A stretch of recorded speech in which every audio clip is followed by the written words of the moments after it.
हर व्यक्ति सपने देखता है और उन सपनों के आधार पर एक लक्ष्य बनाता है। व्यक्ति अपने लक्ष्य में सफल होना चाहता है और उसके लिए लगातार प्रयास करता है। यदि आपने भी एक लक्ष्य बना लिया है और वो लक्ष्य आपके लिए महत्वपूर्ण है, तो आपकी लगातार कोशिश न सिर्फ आपको अपने लक्ष्य तक पहुंचाती है बल्कि आपको एक बेहतर इंसान बनाती है। जब आप किसी लक्ष्य को बनाते हैं और उस पर काम करने लगते हैं, तो कुछ समय बाद आप उस काम से उबने लगते हैं। उसके बाद आप कोई और लक्ष्य बना लेते हैं। तो सबसे पहले ये पता लगाएं कि वो कौन सी चीज़ है जो आप वास्तव में चाहते हैं। वह एक चीज़ जो आपको उत्साहित करती है। उसे प्राप्त करने के लिए आप दिन रात मेहनत करने के लिए तैयार हैं। कहने का मतलब यह है कि आप अपने दिल की सुने और लक्ष्य को पक्का करें। जब आप अपने लक्ष्य को पक्का कर लेते हैं, तो आपको पूर्ण विश्वास चाहिए कि आप अपने लक्ष्य को प्राप्त कर सकते हैं। यानी आपको किसी प्रकार का संदेह नहीं होना चाहिए। जब आप अपने लक्ष्य या अपने आप पर संदेह करते हो तो आप अपने मार्ग से भटकने लगते हो। भले ही कितनी भी कठिनाई या चुनौतियां आए, यदि आपको अपने आप पर अपने काम कर विश्वास है तो आप इसे होने की सभी संभावनाओं को देखना शुरू कर देंगे। आपके पास अपने सपनों का पीछा करने के लिए अधिक साहस और ऊर्जा होगी। आपने सुना होगा तैयारी जीत की, यानी लक्ष्य की सफलता के लिए योजना बनाना बहुत जरूरी है, क्योंकि जो योजनाबद्ध नहीं होता है वह पूरा नहीं होता है। अपने लक्ष्य को पाने के लिए योजना बनाना आपकी सफलता के लिए आवश्यक है। इसके बिना आपको कैसे पता चलेगा कि क्या काम करना है। आपके पास सीमित संसाधन हैं और आपको ये सुनिश्चित करने की आवश्यकता है कि आप उन्हें सही उपयोग में कैसे लाएं। योजना बनाना आपकी सफलता का एक हिस्सा है।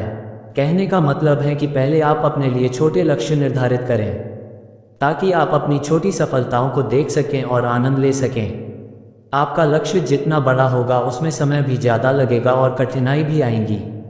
इसलिए धैर्य रखें और धीरे धीरे अपने लक्ष्यों को बढ़ाएं। इससे आप अपने आप को मजबूत बनाते जाएंगे। हर किसी के लिए सफलता का अलग अलग महत्व है, पर अपने लक्ष्य को आप तभी पा सकते हैं जब आप उसके लिए नियम बनाएं। एक व्यक्ति जिसका एक गोल है और वो उसे अचीव करना है, तो उसे अपने लिए टाइम टेबल बनाना होगा और उस टाइम टेबल को उसे पूरे नियम के साथ करना होगा। आप अपने गोल को अचीव करने के लिए एक मार्ग चुनते हैं और उस पर चलते हैं, यानी आप अपने लक्ष्य को प्राप्त करने के लिए काम करते हैं। तो आप समय समय पर अपने काम का विश्लेषण करें, जिससे आप समझ पाएंगे कि आपको आगे क्या करने की आवश्यकता है, क्या नया सीखना है और क्या प्रबंध करने हैं। कहीं आपको अपनी योजना में बदलाव तो नहीं करना। जो भी आपका लक्ष्य है, तो अपनी ताकत और कमजोरियों का गहन विश्लेषण करें। जो मुकाम हमने अभी नहीं पाया, लेकिन हमें विश्वास है कि एक दिन हम वहां होंगे। इसके लिए विजुअलाइजेशन लक्ष्यों को प्राप्त करने के लिए एक बहुत ही महत्वपूर्ण हिस्सा है। आप क्या चाहते हैं इसकी कल्पना करने की आदत बनाएं। ऐसा करके आप अपने अवचेतन मन को सक्रिय करते हैं। यदि आप अपनी बाहरी दुनिया को बदलना चाहते हैं, तो आपको पहले अपने अंदर बदलाव लाना होगा। जब आप किसी चीज़ की कल्पना करने लगते हैं, तो आप में वो बदलाव आने लगते हैं जो उस चीज़ को पाने के लिए आने चाहिए।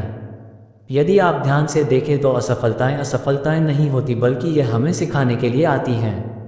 असफलताएं ये बताती हैं कि अब आपको ये गलती नहीं करनी और अपने आप पर काम करना है।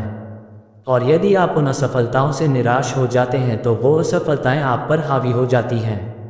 एक छोटा बच्चा जिसे मालूम नहीं कि असफलता क्या है और उसे ये भी नहीं मालूम कि सफलता क्या है, जब वो चलने की कोशिश करता है और गिर पड़ता है, कभी कभी तो चोट भी लगती है और रोने लगता है, लेकिन वो कोशिश करता है और आप ध्यान दें तो वो पहले से ज़्यादा चौकन्ना हो जाता है, संभलने लगता है और चलने लगता है।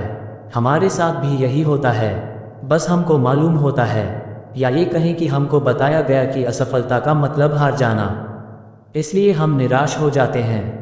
यदि आपको अपना गोल अचीव करना है, तो असफलताओं के लिए आपको पहले से तैयार रहना होगा। मनुष्य स्वभाव से आलसी होता है, इसलिए समय सीमा तय करना बहुत जरूरी है, जो हमें काम करने के लिए प्रेरित करता है।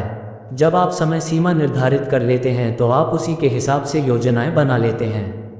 समय सीमा निर्धारित करने से आप जान पाएंगे कि आपको हर महीने, हर सप्ताह और हर दिन अपने लक्ष्य पर काम करने की कितनी ज़रूरत है। लक्ष्य प्राप्त करने में बाधाएं आ सकती है, जैसे आर्थिक समस्या, फाइनेंशियल प्रॉब्लम या कोई और बाधा, लेकिन आप हतोत्साहित न हों। हर कोई जिसने अपने जीवन में महान लक्ष्य हासिल किए हैं, उसने किसी न किसी बाधा को पार तो जरूर किया है। सोचिए कि आपके लिए क्या बाधा आ सकती है या सबसे खराब स्थिति क्या हो सकती है।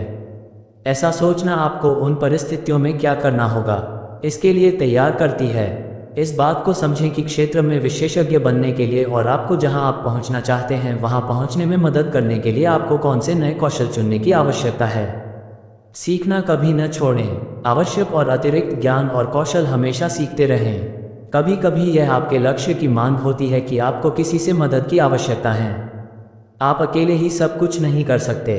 अपनी सफलता के लिए प्रमुख लोगों की पहचान करें और उन्हें अपने साथ मिलाएं।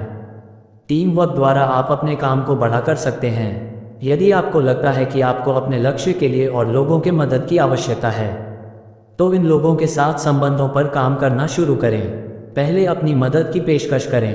यदि आप उनके लिए भी ऐसा करने को तैयार नहीं हैं तो उनसे अपेक्षा न करें। सच्चे और ईमानदार बनो। अपने लक्ष्यों के लिए किसी का उपयोग न करें लेकिन वास्तविक संबंधों को आप दोनों के लिए फायदेमंद बनाएं।